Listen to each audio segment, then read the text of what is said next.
اسی کی ذات پہ بھروسہ کرنا چاہیے اور مشکل وقت میں اسی سے مدد مانگنی چاہیے. غیر اللہ کو مددگار حقیقی سمجھنا، مددگار حقیقی سمجھنا اسلام کے دائرے سے خروج کے مترادف ہے.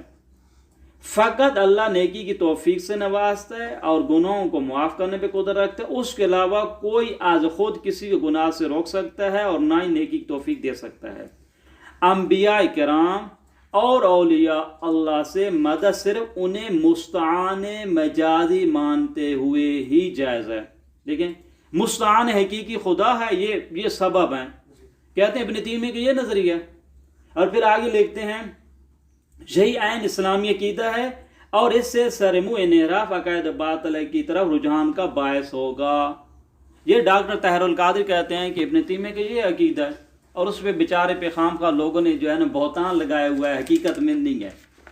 چونکہ یہ مطلب اس لیے ہم بیان کر رہے ہیں، کل سے کوئی دوست یہ نہ کہے جناب بعد میں کہیں گے ابن تیمیہ نے یہ بات ہی نہیں کہی تھی. دیکھو طاہر القادری نے یہ کہا. آج ہم اب ابن تیمیہ کی کتابوں سے آپ کو بتا دیں کہ اس کا نظریہ کیا ہے. ایسا نہ ہو کہ بعد میں کہیں کہ ابن تیمیہ نے ایسے بات نہیں، ویسے آپ نے مشہور کر رکھا ہے. اس کی کتاب مشہور کتاب ہے زیارت القبور والاستنجاد بالمقبور. دیکھیے کتاب کا نام کیا ہے، قبور کی زیارت کرنا اور ان سے مدد مانگنا جو قبروں میں ہے میت، اس سے مدد کرنے کیا حکم ہے. اب یہ دیکھیں، من یاتی الی قبر نبی جن، اگر کوئی کسی نبی کی قبر کے پاس جاتا ہے، او صالح نیک آدمی قبر پا جاتا ہے، ویسألہ اور اس سے سوال کرتا ہے، ویستنجدہ اور اس سے مدد طلب کرتا ہے کہ میری مشکل ہے، یہ میری مشکل حل کیجئے. مثل کیا کہتے ہیں، ان یسألہ سے کیا کہتے ہیں، ان یزیل مرضہ کہ میں بیمار ہوں، میری بیماری کو آپ ختم کر دیں. یہ جناب میری سواری خراب ہو گئی ہے، مریض ہو گئی، اس زمانے میں گھوڑا تھا اس کو ٹھیک کر دیں. یا میرے جناب قرض ادا کر دیں، میرے دشمن سے انتقام کے لیے انتظام کریں. یہ او جتنے موارد ہیں مما لا یقدر علیہ الا اللہ عز وجل، یہ ان موارد میں وہ تو میت ہے ابھی، وہ تو قبر میں ہے. کیسے جناب آپ کی جناب مدد کیسے کرے گا، دشمنوں پہ حملہ کرے گا، وہ تو اندر بیٹھا ہے ابھی. کہتے ہیں یہ ان موارد میں جن پہ اللہ تعالیٰ کے علاوہ کوئی قدرت نہیں رکھتا. اگر کوئی اس انداز میں کسی میت کے پاس جاتا ہے فہذا شرک صریح، یہ شرک ہے. یجب ان یستتاب صاحبہ، ضروری ہے کہ اس کو توبہ کرے. فإن تاب، اگر توبہ کی تو ٹھیک، وإلا قتل، اس کو قتل کر دو. یہ تو مشرک ہے بھائی. وہ شاہ جو قبر میں وہ کیسے آپ کی مدد کرے گا؟ یہ کہاں جناب گفتگو ہے کہ مستعان حقیقی وہ جناب اللہ کو جانتے ہیں، مستعان مجازی اولیاء اللہ کو جانتے ہیں. اصل بات ہی نہیں ہے اس میں. یہ تو کلن اس کا نظریہ یہ ہے کہ اگر کوئی وہاں پہ جاتا ہے جناب وہ کہتا ہے چونکہ اس پہ اللہ تعالیٰ کے علاوہ کوئی قدرت نہیں رکھتا، یہ کہنا شرک ہے. اور بہت سارے لوگ جناب مشرک اس قسم کے وہ کہتے ہیں جناب واسطے کے کہنا ہے. یہ عبارت تھی زیارت القبور والاستنجاد بالمقبور صفحہ نمبر 18 میں. یہ چھوٹی سی کتاب ہے، اس میں یہ تھی. اب آ جائیں ان کی دوسری کتاب سے. مجموع الفتاوی ان کی بہترین کتاب ہے. اس میں یہ کیا کہتا ہے دیکھو، فرماتے ہیں ان یدعو غیر اللہ، اگر کوئی اللہ کے علاوہ کسی کو پکارتا ہے، وہو میت او غائب، مر چکا ہے، غائب ہے، سواء کان من الانبیاء والصالحین او غیرہم، انبیاء میں سے ہو، صالح جو بھی ہو، کسی کو پکارنا مرنے کے بعد یہ غائب ہے، یہ کیا کہے، یا سیدی فلان اغثنی، میری مدد کو پہنچیے، آپ میری مدد فرمائیے میرے دشمنوں پر. اگر کوئی اس قسم کی تعبیر کہتے ہیں فَهَذَا هُوَ الشِّرْكُ بِاللَّهِ، شرک باللہ ہے، یہ مشرک ہے. یا اگر یہ پہلی تعبیر تھی. دوسری تعبیر میں میت اور غائب سے کیا کہتے ہیں، انبیاء میں سے کسی فوج اس کا کہتے ہیں، آپ ان سے یہ کہتے ہیں یا نبی اللہ آپ ہمارے لیے دعا کیجئے. پہلے میں کیا کہا تھا، آپ مدد کیجئے. دوسرے میں کہتے ہیں آپ بارگاہ الہی میں ہمارے لیے دعا کریں. کہتے ہیں یہ بھی اصلا کوئی عالم اس کے جائز نہ ہونے پہ شک نہیں کرتا، یہ بھی جائز نہیں ہے. فقط ان سے دعا کے لیے بھی کہنا یہ بھی جائز ہو نہیں ہے. کہتے ہیں یہ ان بدعتوں میں سے ہے جو ہمارے بزرگان میں کسی نے بھی ایسا کام نہیں کیا. اگلی تعبیر دیکھیں، یہ مجموع فتاوی تھا، جلد نمبر 1 صفحہ نمبر 350 سے لے کر 356 تک یہ عبارت ہے۔ آگے لکھتے ہیں کہ تمام مسلمانوں کا اتفاق ہے، یہ اس سے مسلمان کون سے مسلمان مراد ہیں ہم نہیں جانتے ہیں۔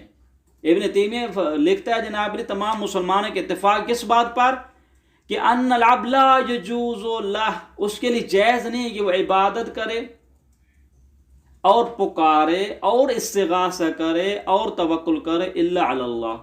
یہ ٹھیک ہے، ہم بھی کہتے ہیں کہ جناب علی اللہ تعالیٰ کے علاوہ کسی کی عبادت نہیں کرنی چاہیے، ہم بھی مانتے ہیں۔ فرماتے ہیں مثلا اگر کوئی عبد ملکن مقربان، اگر کسی ملک یعنی فرشتے مقرب کی عبادت کرتا ہے یا نبی مرسل کی عبادت کرتا ہے، جو اسے پکارتا ہے، جو اس سے استغاثہ کرتا ہے، فهو مشرک فلا یجوز عند احد من المسلمین، مسلمان میں سے کسی ایک کے لیے بھی جائز نہیں کیا کہے یا جبرائیل یا میکائیل یا ابراہیم یا موسیٰ یا رسول اللہ اغفر لی ارحمنی وارزقنی انصرنی اغثنی، آپ کو کہے کہ یا رسول اللہ آپ میری مدد کیجئے، او اجرنی من عدوی، میں دشمن سے میں پناہ مانگتا ہوں، آپ میری مدد مجھ پناہ میں لیجئے۔ کہتی ہے ہذا کلو من خصائص الہیہ، پناہ دینے والا اللہ ہے، رحم کرنے والا اللہ ہے، نصرت کرنے والا اللہ، یہ سارے کم خدا سے مخصوص ہیں۔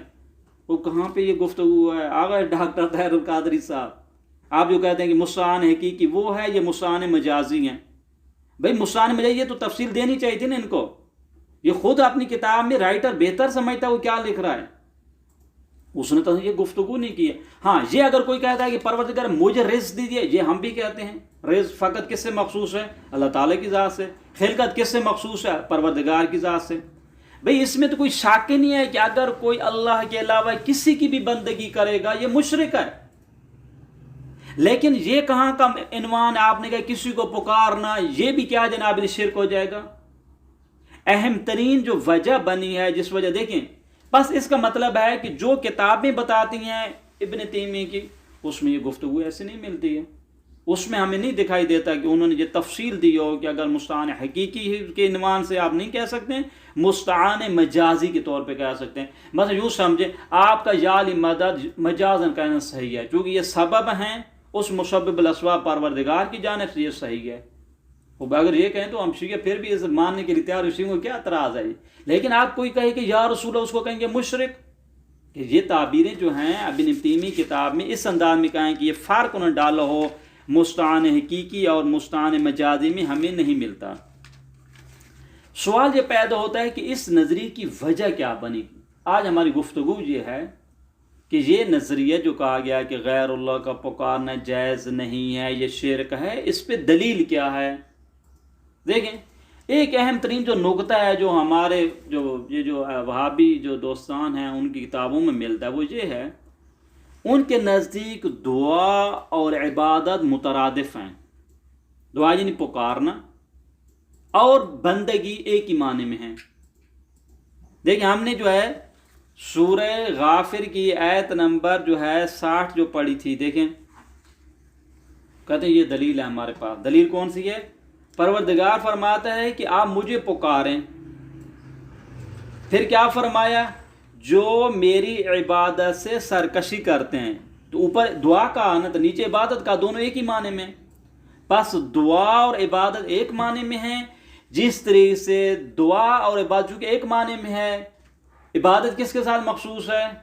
پروردگار کے ساتھ۔ بس دعا بھی کس کے ساتھ ہو جائے گی مخصوص ہو؟ بس محور گفتگو ان کا کیا ہے؟ بس جتنی آیات ہیں جن میں کہا ہے کہ من یدعو غیر اللہ، جو اللہ کے علاوہ پکارتے ہیں، کیا مطلب ہے؟ یعنی اللہ کے علاوہ کسی کو عبادت کرتے ہیں، چونکہ عبادت مخصوص اللہ تعالیٰ کی ہے، اسی کے ساتھ مخصوص ہے۔ وَأَنَّ الْمَسَاجِدَ لِلَّهِ فَلَا تَدْعُوا مَعَ اللَّهِ أَحَدًا، سورہ جن میں ہم نے بیان کیا تھا۔ اب اس دیکھ نقطہ ان کا کیا ہے، مہم ترین نقطہ ان کا کیا ہے؟ جو کہتے ہیں کہ دعا اور عبادت ایک چیز ہے۔ خوب جب عبادت اللہ تعالیٰ سے مخصوص ہے تو دعا بھی اسی کے ساتھ مخصوص ہوگی۔ دعا کی کیا مطلب ہے؟ پکارنا، طلب کرنا، کسی کے لیے جائز نہیں ہے۔ یہ ان کا اہم ترین استدلال ہے۔ اب ہم جاتے ہیں قرآن میں، آیا قرآن میں دعا اور عبادت یعنی ہمیشہ دعا عبادت ہی کے معنی میں ہے یا عبادت کے معنی میں نہیں، یہ دیکھنا پڑے گا۔ دیکھیں سورہ نوح میں آ جائیں، 29 پارہ، وہاں پہ کیا جناب علی، حضرت نوح علیہ السلام خدا کی بارگاہ میں آتے، قال رب انی دعوتو، وہی دعا والا مادہ ہے، پکارنا ہے نا، میں نے اپنی قوم کو پکارا لیلاً و نہاراً، دن و رات، فلم یزدہم دعائی الا فرارا، میری اس پکار سے سوائے ان کے فرار کرنے نے اور کسی چیز کا اضافہ، میں پکارتا رہا وہ بھاگتے رہے۔ دیکھیں یہ جو کہہ رہا نوح علیہ السلام میں نے پکارا، دعوتو کیا مطلب، عبادت کی ہے بھئی۔ سورہ نوح کی آیت نمبر 5 6 7 اگلی آیت دیکھیں، کیا نوح علیہ السلام یہ فرماتے ہیں کہ میں نے پکارا قوم کو، یعنی میں نے عبادت کی؟ ایک نبی غیر اللہ کی عبادت کر سکتا ہے؟ اور وہ بھی کس کی؟ جہل قوم کی، کافر قوم کی۔ پھر فرماتے ہیں وَإِنِّي كُلَّمَا دَعَوْتُهُمْ، جب بھی میں نے انہیں پکارا، لِتَغْفِرَ لَهُمْ، پروردگار تاکہ تو ان کے گناہ معاف کر دے، جَعَلُوا أَصَابِعَهُمْ فِي آذَانِهِمْ، انہوں نے انگلیاں اپنے کانوں میں ڈال دیں۔ دیکھیں كُلَّمَا دَعَوْتُهُمْ، جب بھی میں نے پکارا، تو یہ کیا، یہ آیا نوح علیہ السلام اپنی قوم کی عبادت کر رہے ہیں؟ اگر آپ نے کہا ہے کہ ہر دعا اس معنی میں ہے، عبادت ہی کے معنی میں، جیسے سورہ غافر میں تھا، اس آیت اور آپ کو یہ آیت ملی ہے سورہ نوح میں نہیں، ایسے نہیں ہے۔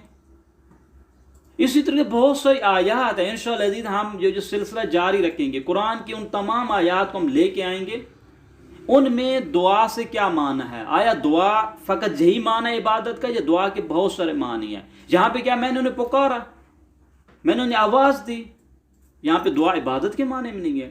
پس جب دعا عبادت کے معنی میں ہے تو پس دعا اور عبادت مساوی نہیں ہے، ایک معنی یہ ہے۔ آپ کو دیکھنا پڑے گا ان جو جہاں پہ یہ جملہ ہے کہ جو غیر اللہ کو پکارتے ہیں، اس دعا سے مراد کون سا معنی ہے؟ پس یہ جو استدلال کرنا ہے کہ دعا جناب عبادت کے معنی میں، یہ والے استدلال اگر اس کو قبول بھی کر لیں تو قرآن کی دوسری آیات اس کی نفی کرتی ہیں، جیسے سورہ نوح کی ان آیات کو ہم نے بیان کیا۔ انشاءاللہ یہ گفتگو ہماری جاری ہے۔ برادران وہابی کی جو استدلال ہیں غیر اللہ کو پکارنا جائز نہیں ہے اور شرک ہے، ان دلیلوں کو بیان کیا جا رہا ہے۔ آج پہلی دلیل کا فقط اشارہ کیا ہے۔ پہلی دلیل ان کی یہ تھی، چونکہ دعا جو عبادت کے معنی میں ہے، عبادت مخصوص ہے پروردگار سے، پر دعا بھی کس کے ساتھ مخصوص ہے؟ پروردگار کے ساتھ۔ ان کی جو حدیث، وہ قرآن کی جو آیت لے کے سورہ غافر کی آیت نمبر 60 اس میں ہے۔ ہم یہاں پہ بیان کر کیا ہے کہ دعا جو ہے قرآن میں فقط عبادت کے معنی میں نہیں ہے، اس آیت میں ہے تو کوئی مسئلہ نہیں ہے، لیکن دوسری آیات میں دیکھیں، پس ہمیں دیکھنا پڑے گا کہاں کہاں تمام موارد کو مصادیق کی بررسی کرنی پڑے گی، جانچ پڑتال کرنی پڑے گی، اس کے بعد ایک کلی آپ نتیجہ لے سکتے ہیں کہ غیر اللہ کو پکارنے کا اسلامی اور قرآنی نقطہ نگاہ کیا ہے۔ صلی اللہ علی محمد وآلہ الطیبین الطاہرین۔